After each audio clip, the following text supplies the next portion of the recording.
Dear students, in this session, let us discuss one of the measurements of economic development, that is, economic welfare. Economic development can be measured with the help of economic welfare of the society.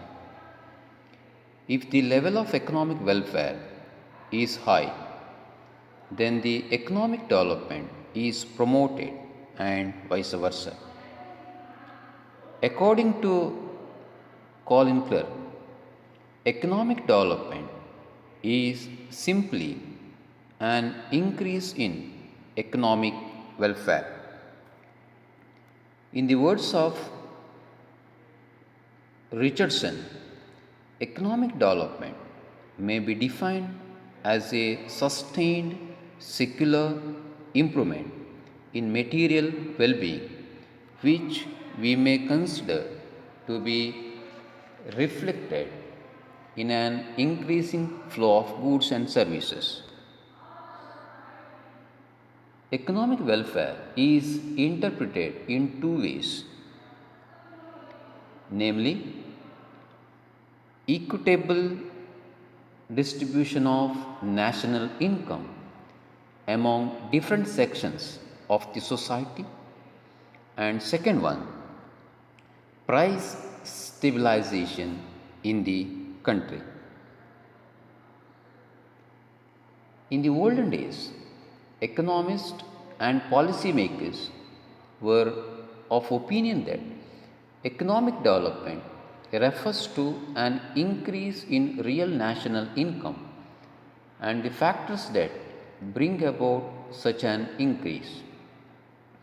If we consider the rate of economic growth along with the changes in population, we can derive real per capita income.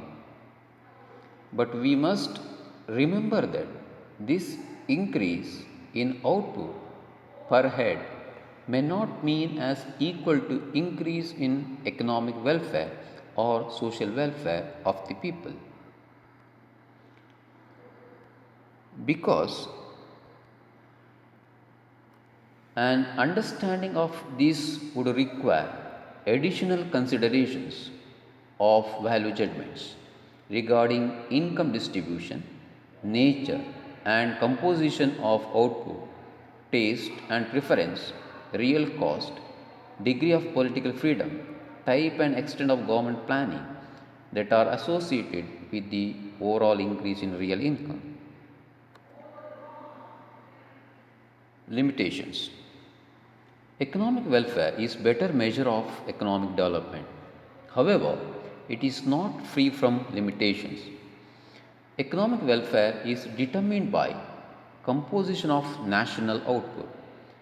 If the national output comprises largely of military equipments or capital goods, it may not lead increase in economic welfare. And secondly, economic welfare is a vague concept. It cannot be measured by money. It is also true that volume of output may not determine economic welfare. How it is produced in an important component of economic welfare. Thank you.